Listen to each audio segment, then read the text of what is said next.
বড় দাদা হয়ে তুমি যেমন তোমার ছোট ভাইকে শাসন করেছো, তেমন দাদার মতো ছোট ভাইয়ের মান ভাঙিয়ে তাকে তোমাকে ফিরিয়ে আনতে হবে। রানী, খোঁজ পেয়েছি অভয় নাকি গড়নহাটার কোনো বাড়িতে যায়, আজও সেখানে গেছে। আমি অস্তগরকে নিয়ে সেখানে যাচ্ছি, ও আমাকে বাড়িটা চিনিয়ে দেবে। মহিম, তুমি গড়নহাটা যাওয়ার আয়োজন করো, যাও।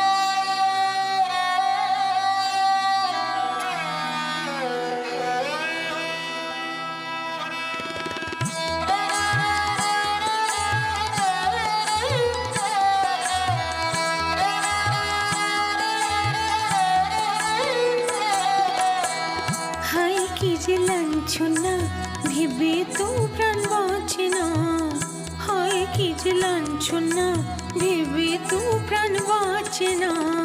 জিগেছে তার প্রেম গিয়েছে পেরেতে মোর গেল না, হায় হায় কি যে লাঞ্ছনা ভেবে তো প্রাণ বাঁচে না, হায় হায় কি যে লাঞ্ছনা ভেবে তো প্রাণ বাঁচে না।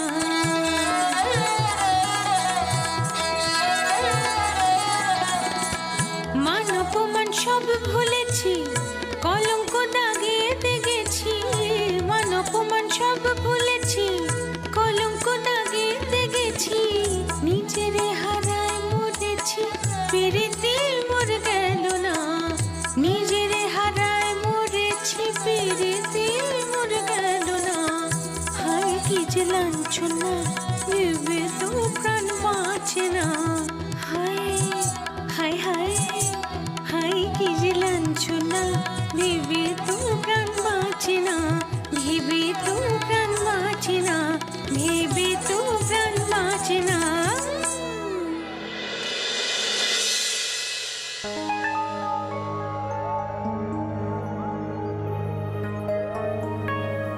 কি হলো সুরত, থেমে গেলে কেন? গাও, আবার শুরু করো তোমার গান। সুর আর সুরায় ভরিয়ে দাও আমার মন। জানো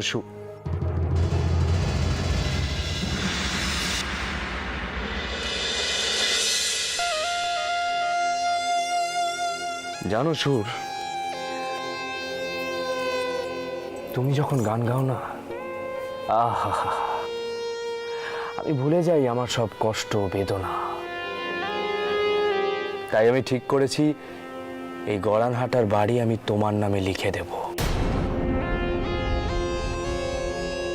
আপনার মেহেরবানি হুজুর।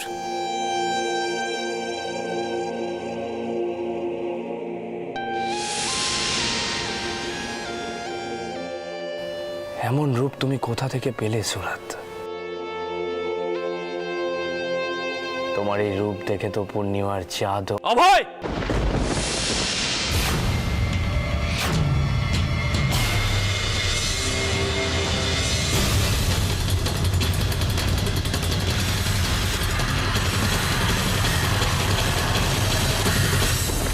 তাহলে এই কারণে তুমি তোমার বউকে ফেলে এইখানে পড়ে আছো?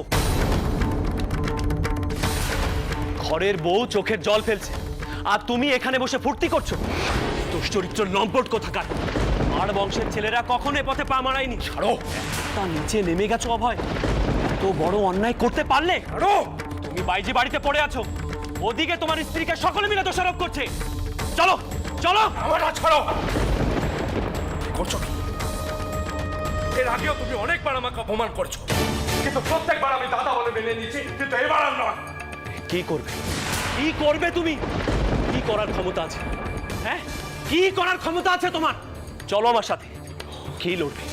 লাঠি, তরোয়াল? চলো চলো আমার সাথে। বাবুজি, বাবুজি।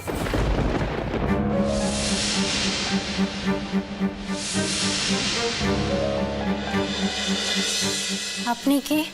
বারাণসীর বাই মহলে আপনি আসর বসান, আপনাকে যুগ্গি মান দিয়ে সেখানে পৌঁছে দেওয়া হবে। এটাই ছোট কর্তার হুকুম। এ বাড়িতে আপনার আর থাকা চলবে না। আদেশ অমান্য করলে কিন্তু পালকি তৈরি আছে, খিড়কি দরজা দিয়ে বাইরে চলুন।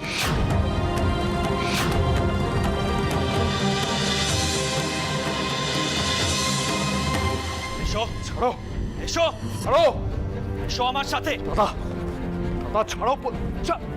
এই কে আছিস? দুটো তরল নিয়ে আয়। তুমি কিন্তু তোমার সীমা ছাড়িয়ে যাচ্ছ দাদা। এভাবে সবার সামনে আমার চুপ করো।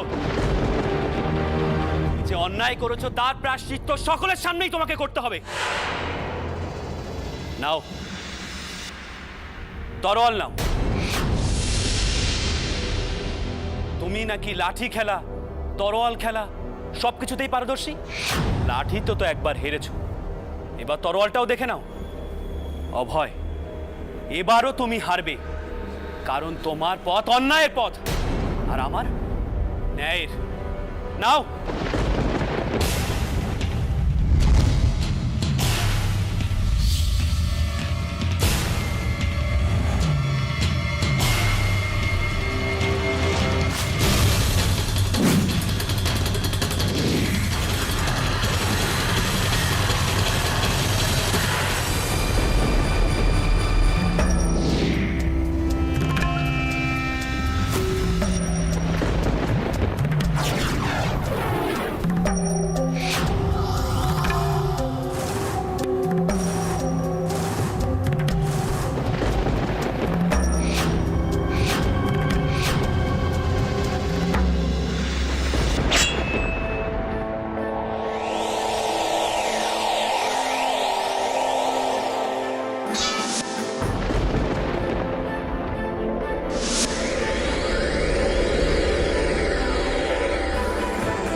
বার বেড়েছো না তুমি, হ্যাঁ? আজ এখানেই তোমাকে শেষ করবো।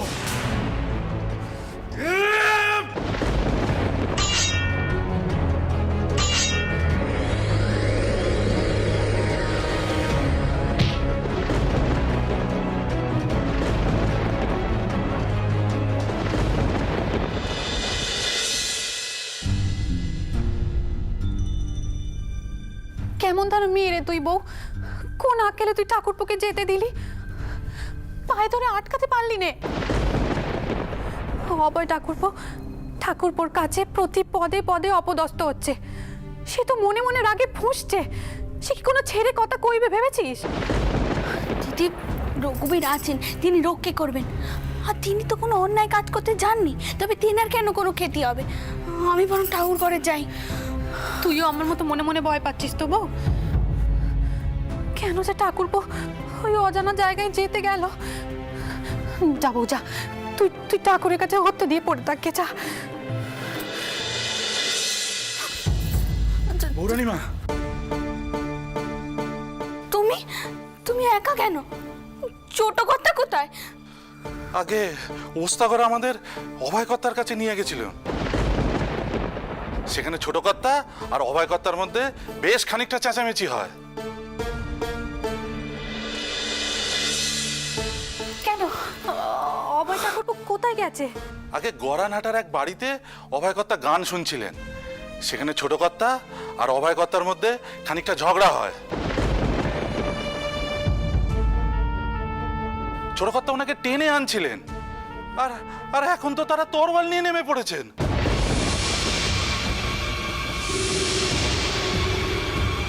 কি তরোয়াল? তরোয়াল নিয়ে যুদ্ধ? কি বলছো কি সর্দার? আমি বাইরে আছি পৌরাণিমা, কর্তারা যদি কেউ যেতে চান আমি নিয়ে যেতে পারি।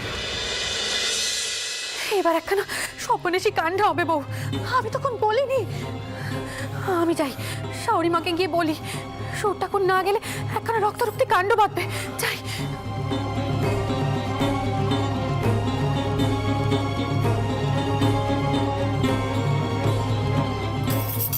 হে রঘুবীর,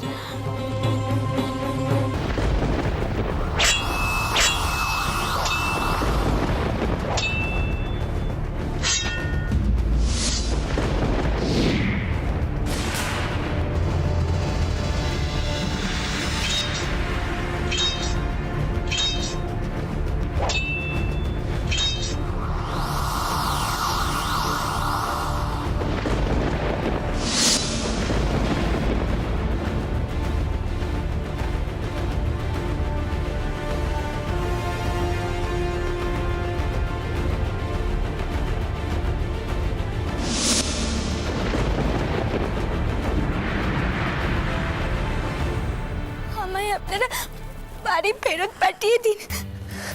আপনার দুটো পায়ে পড়ি, আপনার পায়ে পড়ি বড় মা, আমায় আপনারা বাড়ি ফেরত পাঠিয়ে দিন। আমি এখানে থাকতে পারবো না। ও নতুন বউ, ওঠো দেখি বাচ্চা, ওটো ওটো ওটো। শোনো মা, হ্যাঁ আমার কথা কানা শোনো, এমন করে কেঁদো নে। আচ্ছা আমি কটা কথা বলি, আমার কথাগুলো মন দিয়ে শোনো, তাহলে তুমি বুঝতে পারবে। দেখো মা, বিয়ের পর শোর ঘরই মেয়েদের নিজের ঘর হয়, আর বাপের ঘর তখন বরের ঘর হয়ে যায়। দেখো এই সংসার তো তোমার নিজের সংসার মা, আর তুমি হলে এই সংসারের নকি। তেনাকে দেখলেই যে আমার খুব ভয় করে, এমন ভয়ে ভয়ে আমি এখানে কেমন করে থাকবো? নতুন বউ, দেখো মা, অভয়ের মাথা একটু গরম, তোমার শাওরি ঠাকুরনও একটু কড়া দাঁচের মানুষ, কিন্তু তারা কেউই খারাপ মানুষ নন গো মা। হ্যাঁ তারা ভালো। দেখো বাচ্চা, তুমি তুমি বুঝতেই তো পারছো, তোমার বাপের ঘরের সঙ্গে তোমার শোর ঘরের একটু মন কষাকষি হয়েছিল, তার জন্য এমন দ্বারা সবকিছু হচ্ছে। ও নতুন বউ, সহ্য করো মা, একটু সহ্য করো। আমি তোমায় কইছি সব ঠিক হয়ে যাবে, দেখো মা সব কিছু ঠিক হয়ে যাবে। অমন করে কেঁদো নে মা। দেখো বাচ্চা, রাগারাগি হয়েছিল ঠিক, তবে রাগ তো আর কেউ চিরকাল পুষে রাখে নে মনে, বলো? দেখবে সময়ের সাথে সাথে আস্তে আস্তে সবাই সব কিছু ভুলে যাবে, রাগ পড়ে যাবে। ও নতুন বউ, আর কেঁদো নে, অমন করে কাঁদতে নেই। ও কি হলো বাচ্চা? দেখি তো, দেখি কি হচ্ছে।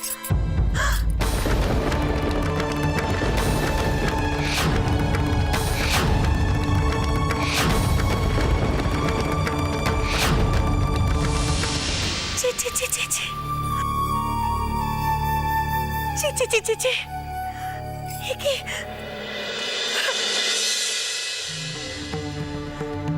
নতুন বউ, আমি তোমাকে কথা দিচ্ছি, এ বাড়িতে এমন কাজ তোমার সঙ্গে আর কেউ কখনো করবে না। আমি কথা দিচ্ছি তোমাকে।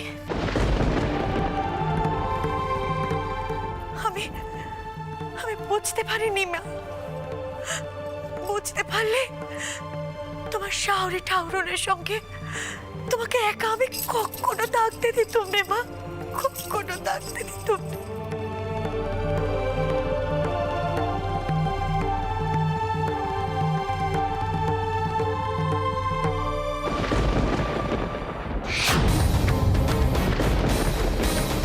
নিরঙ্গ না, হ্যাঁ? জোরে টিপতে বুঝে কষ্ট হচ্ছে। বাপের বাড়িতে কিছু করনি না? শুধু তো শাওরি মা নয়, তেনাকে কি করে সামলাবো? নতুন বউ, চোখে জন্মচ দেখিনি আর কেঁদুনে মা। দেখো অভয় ঘরে বেরার সময় হলো, তোমার ভাসুরটাও গেছেন অভয়কে বাড়ি ফিরিয়ে আনতে। মা, একখানা কথা ছিল, একটিবার এদিকে আসবেন?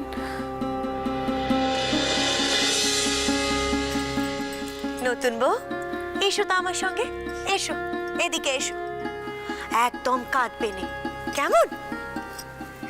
এখন এখানে একটু চুপটি করে বসো দেখিনি মা, বসো, আমি একটু ওদিক থেকে আসছি। হ্যাঁ, তুমি এখানে বসো। বড় বৌমা, কি হয়েছে মা? মা, সৌর ঠাকুরকে ডাকুন এক্ষুনি। সর্দারের সঙ্গে একবার চা গড়া নাটায়। গড়া নাটায় যাবে কেন? কি হয়েছে সেখানে? বড় বৌমা চুপ করে থেকো নে, বলো কি হয়েছে? শুনলুম সেখানে নাকি বিশাল গোল বেঁধেছে মা। ঠাকুরপো আর ছোট ঠাকুরপোর মধ্যে মারামারি হচ্ছে। হায় জনার্দন,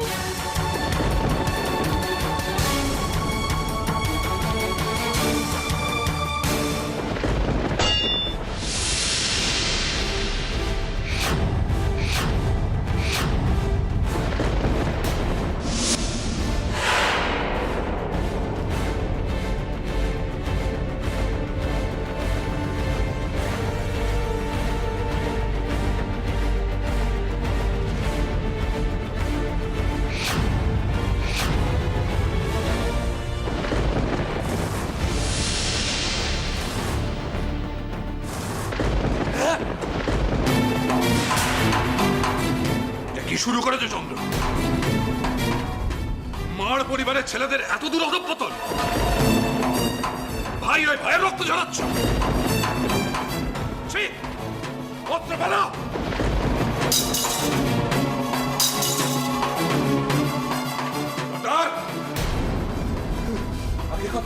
এই অস্ত্র আর বাইককে নিয়ে বাইরে চলে যাও। এই চলো।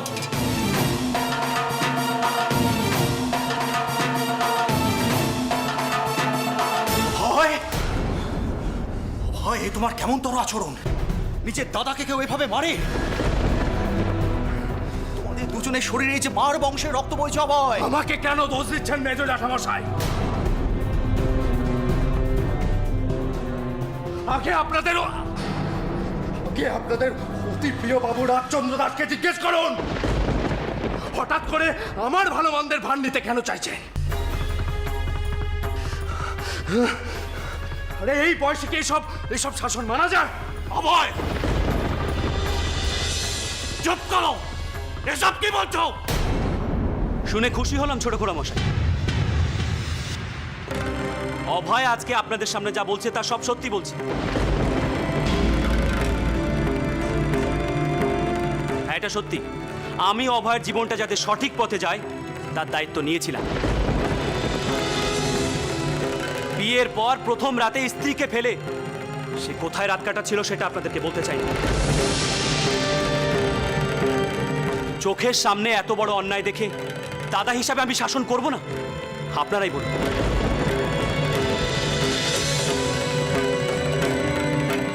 মার বাড়িতে আজ পর্যন্ত মেয়েদের অসম্মান করা হয়েছে? হয় সেই কাজটাই করেছে, আমি সেটা কি করে মেনে নেই বলুন? মেনে না নেওয়ার অর্থ কিন্তু ভাইকে সকলের সামনে অপমান করা নয় চন্দ্র।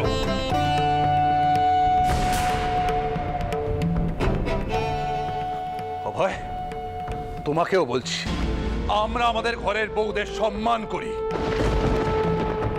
তাদের চোখের জল এই সংসারে অমঙ্গল ডেকে আনে। তারা পূজার্চনা করেন বলেই এই মার পরিবারে আজও লক্ষ্মী অচলা।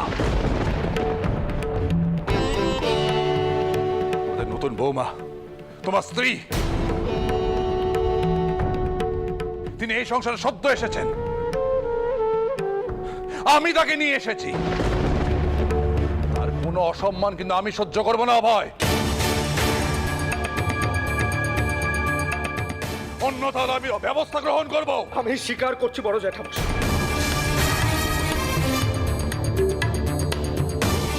আমি অন্যায় করেছি, আমার অন্যায় হয়েছে। কিন্তু দাদা যে আমার বউয়ের সামনে আমাকে চড় মেরেছে সেটা অন্যায় নয়।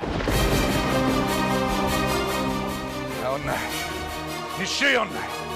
চন্দ্রের এহেন ব্যবহার আমি কোনোভাবে সমর্থন করি না। চন্দ্র, তোমার যদি কিছু বলার থাকতো অভয়কে, তুমি তাকে আড়ালে ডেকে নিয়ে গিয়ে বলতে পারতে সবার সামনে এই ঘটনা ঘটালে কেন? আমরা ভাইরা ব্যবসা দেখবো নাকি তোমাদের এই ঝগড়া সামলাবো? একটা কথা পরিষ্কার দুই ভাইকে জানিয়ে দিচ্ছি, এই ঘটনার পুনরাবৃত্তি যেন আর কোনোভাবে না হয়।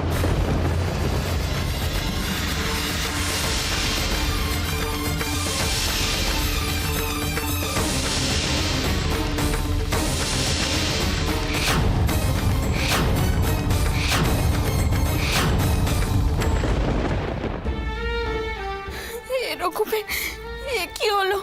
আমি তেমনটা চাইনি। তুমি যেভাবে হোক তেনাদের বেরিয়ে দাও রকমে, যেভাবে হোক বেরিয়ে দাও। তেনাদের রক্ষে করো, তুমি কৃপা করো রকমে, কোনো অনর্থ যেন না হয়। এখন আর হাউতাস করে কি হবে শুনি? হ্যাঁ, কতবার বলেছিলুম স্বামীকে সব কথা বলতে নেই, বলতে নেই। তুই জানিস নে ঠাকুরপো মেয়েদের ওপর অবিচার দেখলে মাথা ঠান্ডা রাখতে পারে না, তবুও কেন এমন?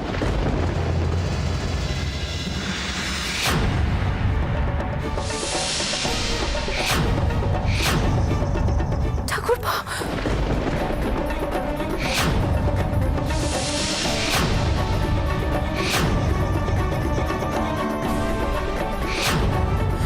ঠাকুরপো, এ কি এত রক্ত? তুমি তুমি চলো, চলো বসবে, চলো শিগগিরই বসবে, চলো। বোঠান, আপনি ব্যস্ত হবেন না, কিছুই হয়নি, সামান্য একটু কেটে গেছে।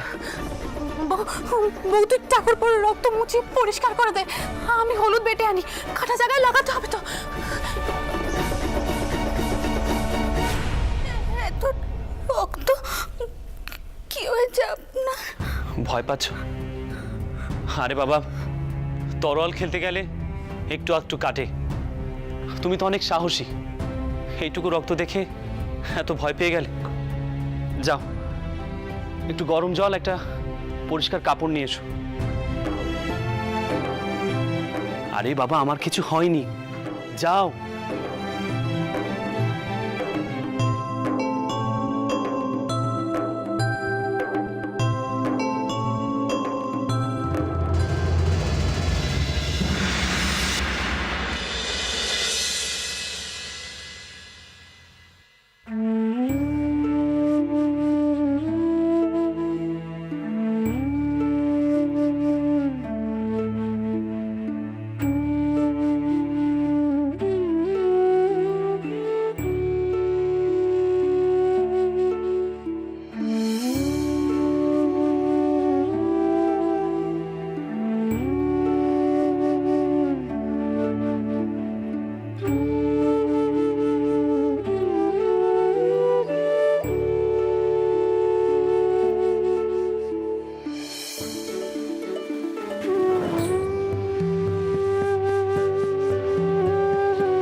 সব ক্লান্তি যেন দূর হয়ে গেল।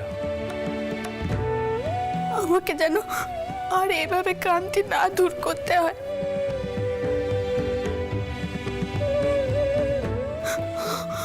আমার বড় ভয় করে।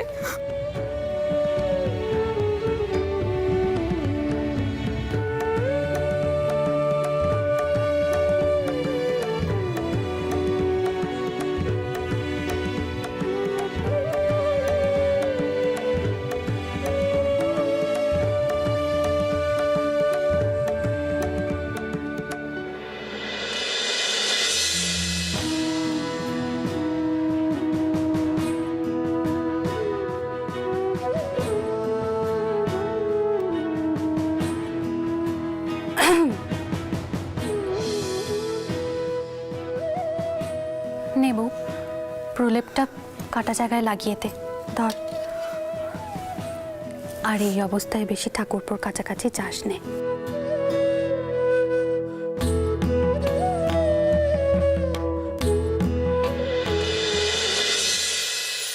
ভালোবাসি বলে লোকে কত কি যে বলে, ভালোবাসি বলে লোকে কত কি যে বলে, ভুলি না সে ছলে প্রেমের কৌশলে, জিনিব তোমারই মন।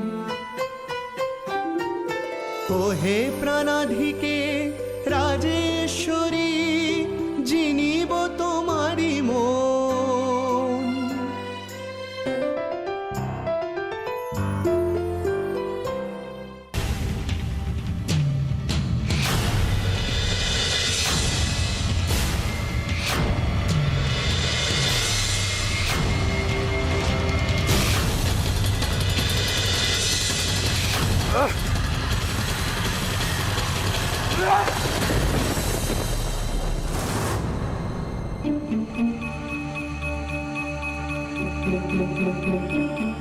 বড় মা এটা নাগিয়ে দিতে কইলেন, নাগিয়ে দেব?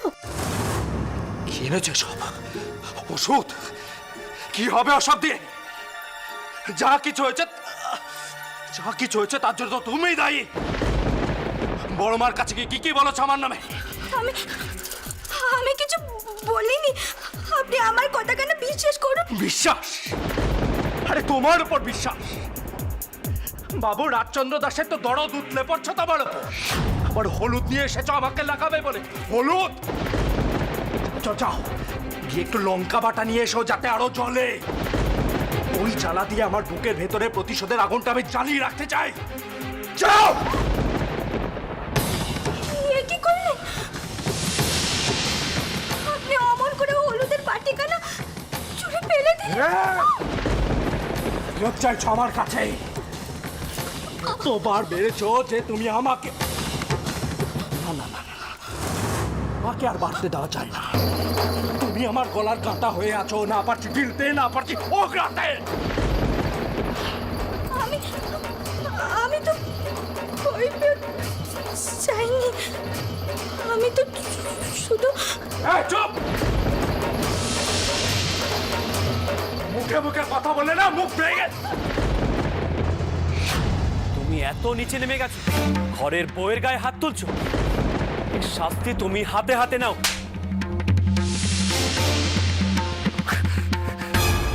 যাও যাও যাও, আমার চোখের সামনে দেখে সরে যাও। যাও যাও যাও।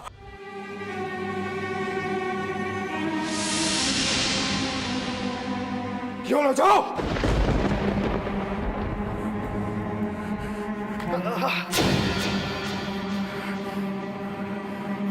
বাবু রাজচন্দ্র দাস, তুমি আজ যা করলে তার কোনো ক্ষমা নেই। এর দাম তোমাকে দিতেই হবে, নইলে আমি অভয়চন্দ্র নই। আমি তোমাকে ছাড়বো না।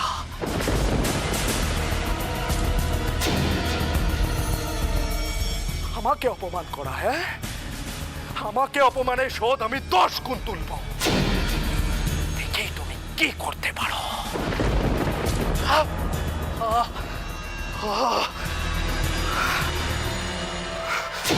বঙ্কুর মুখে তোমার সুসংবাদটা পেলাম বেরাদর। শুভ কামনা জানাচ্ছি তোমার সন্তান যেন সুস্থ ও স্বাভাবিকভাবেই বড় হতে পারে।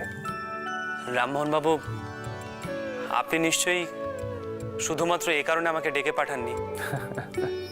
না হে রাজচন্দ্র, শুধু শুভেচ্ছা জানানোর জন্য তোমাকে এখানে ডেকে পাঠাইনি। তোমাকে এখানে ডেকে পাঠিয়েছি অন্য একটা কারণে। আজ তোমার সঙ্গে একজনের পরিচয় করিয়ে দেব, এখনই এসে পড়বে। এই দেখো, বলতে বলতেই এসে গেছেন। আসুন রেফারেন্ট কেরি। নমস্কার বিদ্যালঙ্কার মশাই। রাজচন্দ্র, কি সব কুশল তো? আগে বিদ্যালঙ্কর মশাই, আপনার শরীর কুশল আছে তো? আলাপ করিয়ে দিই। ইনি হলেন রাজচন্দ্র দাস, বিখ্যাত ব্যবসায়ী বাবু প্রীতরাম মারের সুপুত্র। আর রাজচন্দ্র, উনি হলেন উইলিয়াম কেরি।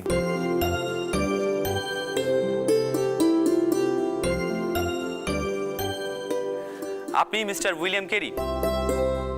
শুনেছি আপনার মুদ্রণ যন্ত্র থেকেই তো প্রভু যিশুর পবিত্র জীবনী বইখানা চেপে বেরিয়েছে। আমি অবশ্য আপনার ওই বইখানা বাড়ির সকলকে দেখিয়েছি। শুনেছি আপনার ওই মুদ্রণ যন্ত্র থেকে নাকি আবার কীর্তিবাসী রামায়ণ চেপে বেরিয়েছে। আপনার সঙ্গে দেখা হইয়া খুবই প্রীত হইলাম বাবু রাজচন্দ্র। আপনি দেখেছি আমার বিষয়ে অনেক কিছুই জানিয়েছেন। এদিকে বলছেন দেখছি, আবার বলছেন জানিয়েছেন। আগে স্থির করুন, সাধু না চলিত, কোন ভাষায় বলিবেন? আমার বাংলা ভাষা লইয়া আপনারা আবার তামাশা শুরু করিয়া দিলেন। ক্ষমা করিবেন, একটু রসিকতা করছিলাম। তবে এটা ঠিক, আপনার মতো ভালো পরিষ্কার বাংলা কিন্তু অন্য কোনো সাহেব বলতে পারবে না। বুঝলে হে রাজচন্দ্র, কেরি সাহেবের অবদান প্রচুর। তিনি এই সমাজের দুস্থ নারীদের জন্য শ্রীরামপুরে একটি আশ্রম তৈরি করেছেন। রাজচন্দ্র, যদি সম্ভব হয় ওই মেয়েদের প্রয়োজনে কেরি সাহেবকে সাহায্য করো। অবশ্যই করবো রামমোহন বাবু। কেরি সাহেব, আপনাকে জানাই, রাজচন্দ্রের স্ত্রী খুবই সাহসী আর মহিয়সী নারী। সে অতি সাধারণ গ্রাম থেকে উঠে আসে একটি মেয়ে, শুনে শুনে রামায়ণ মুখস্থ করে ফেলেছে। শুধু তাই নয়, সতী হতে যাওয়া মেয়েকে আশ্রয় দিয়েছেন। বলির পশু পর্যন্ত তার করুণা থেকে বঞ্চিত হয়নি। এমন মহিয়সী নারী যদি আমাদের বাংলাদেশে আরো কয়েকটা থাকতো, তাহলে আমাদের দেশের মেয়েদের এই দুর্দশা হতো না। বাবু রাজচন্দ্র, আমি এইরকম একজন মহিয়সী নারীকে একটি ছোট্ট ক্ষুদ্র উপহার দিয়ে আমি নিজেকে কৃতজ্ঞ বোধ করব।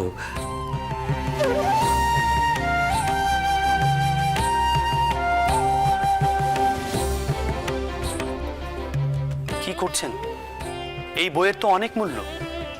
উপহারের কোনো মূল্য হয় না শ্রীযুক্ত দাস। আপনি দয়া করিয়া এই বইটি আপনার স্ত্রীর হাতে তুলিয়া দিয়া বলিবেন যে ওনাকে দেওয়া এটি আমার একটি ছোট্ট শ্রদ্ধার্ঘ্য। অবশ্যই জানাবো। তবে আপনার যদি কখনো সাহায্যের প্রয়োজন হয় আমাকে অবশ্যই জানাবেন। দেখ তো বউ, আর কি দিতে হবে? ও দিদি, তুমি দেখো না। ও মা, আমি কেন দেখবো? আর দুদিন পরে ছেলে পুলের মা হবে, আর এখনো আমাকে দেখতে হবে সব? তুমি তো ভালো বোঝো জিনার কি চাই না চাই। দেখেছিস, কথায় কথায় বলতে ভুলেই গেছি। ঠাকুরপোর গন্ধ তেলের শিশি আর আতরের শিশিটাও দিতে হবে। দাঁড়াও, আমি নিয়ে আসছি।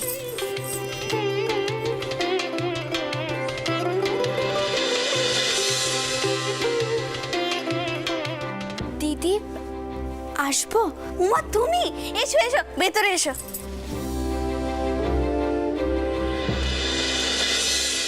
তুমি কি বাইরের লোক নাকি যে অনুমতি নিয়ে ঘরে আসবে? এসো। সব কোচ কাজ হচ্ছে কেন গো? হ্যাঁ রে, তোর এই দিদির তো ছেলেপুলে হবে, আর এই সময় স্বামীকে কাছে থাকতে নেই, তাই আলাদা থাকার ব্যবস্থা হচ্ছে। ও মা, তাই নাকি? আচ্ছা, আমি এখানে একটু থাকবো গো।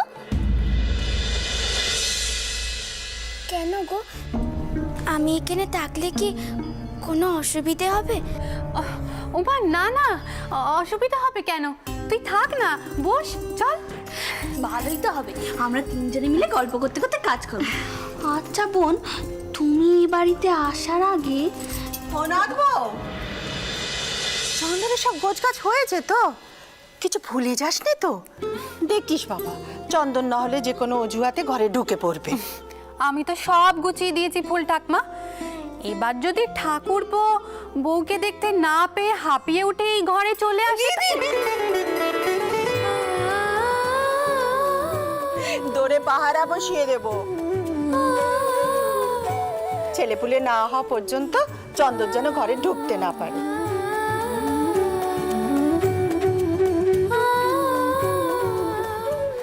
আর চন্দন যদি ঘরে ঢুকেও পড়ে, কাছে ঘেঁষতে দিবি নে। মনে থাকবে নাকি স্বামীকে দেখে একেবারে জল হয়ে যাবে? উমা, তুইও আছিস? দিদির সঙ্গে থাক, মনটা ভালো হবে। যাই রে, মেলা কাজ পড়ে আছে। কেমন?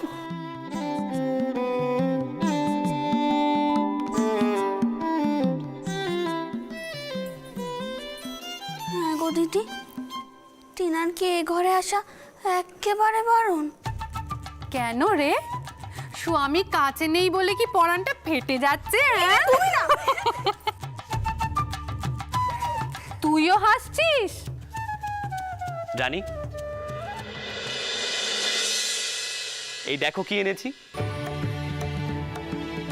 ও, বৌঠানও আছেন দেখছি। বৌঠান, এই বইটা এনেছি। কি বই বলুন তো? ও মা, আমি কি পড়তে পারি নাকি? এই জন্য তো বলি আপনাদের দুজনকে লেখাপড়া শিখতে। ওইসব কুসংস্কার ভুলে যান। রক্ষে করো বাবু, এই বুড়ো বয়স আমি লেখাপড়ার মধ্যে নেই। এটা কি?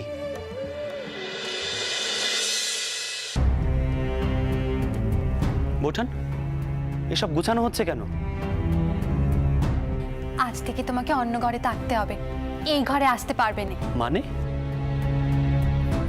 দেখেছিস তো বউ, তোর স্বামী অন্য ঘরে থাকার কথা শুনে মুখটা কেমন শুকিয়ে গেল। আরে বাবা, পাকাপাকি তোমাদের বিচ্ছেদ ঘটাচ্ছি নে। যতদিন না ছেলেপুলে হচ্ছে ততদিন তুমি অন্য ঘরে থাকবে। আশ্চর্য ব্যাপার, এই কাজ করতে কে বলেছে? আমি বলেছি।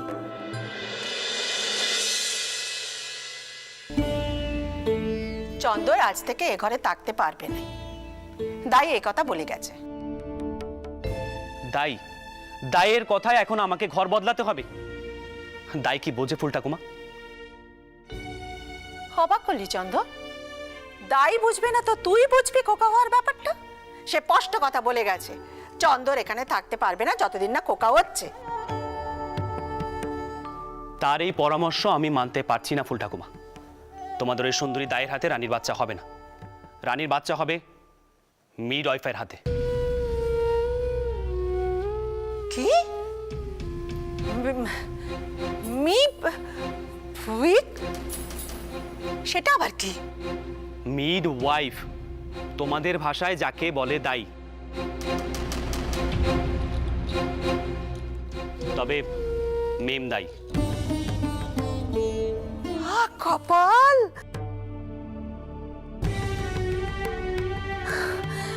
বউয়ের দায় হবে কিনা? মেম? হ্যাঁ হবে, কারণ তারা অনেক কিছু জানে। মেম দাইদের হাতে বাচ্চা হওয়াটা অনেক ভালো, কারণ তারা চিকিৎসা বিজ্ঞানে অনেক এগিয়ে গেছে। এতদিন এই দায়ের হাতে কত ছেলেপুলে হলো, তুইও হয়েছিস, আর তাকে এখন বাতিল করবি ওই মিউইকের জন্য? এত অনাচার অনাসৃষ্টি কথা কেউ শুনেছে? এবার থেকে শুনবে। কেন? আমার দাদার সময় আর আমার যখন মাথা ফাটলো তখন কি সাহেব ডাক্তার আসেনি? তাহলে মেম দাই আসতে ক্ষতি কি? ঠাকুরপো, সেটা তো অন্য ব্যাপার ছিল। তোমাদের তখন অসুখ করেছিল, কিন্তু বাচ্চা কাচ্চা হওয়ানোর জন্য মেম সাহেব আসবে, সেটা কি কেউ মেনে নেবে বলো? বোঠান, সময় অনেক পাল্টে গেছে। আজ পশ্চিমী সংস্কৃতি অনেক দূর এগিয়ে গেছে, তাদের চিকিৎসা বিজ্ঞানও অনেক এগিয়েছে। সাহেবদের ভালোটা নিতে ক্ষতি কি? আমি বরং দেরি না করে একজন মিডওয়াইফের ব্যবস্থা করি, মানে মেমদাই। কেলেঙ্কারি হয়ে যাবে রে বউ। আমি না চন্দরকে নিয়ে একেবারে পাগল হয়ে যাব। বলে কিনা খোকা হবে মেমদায়ের হাতে। হা কপাল।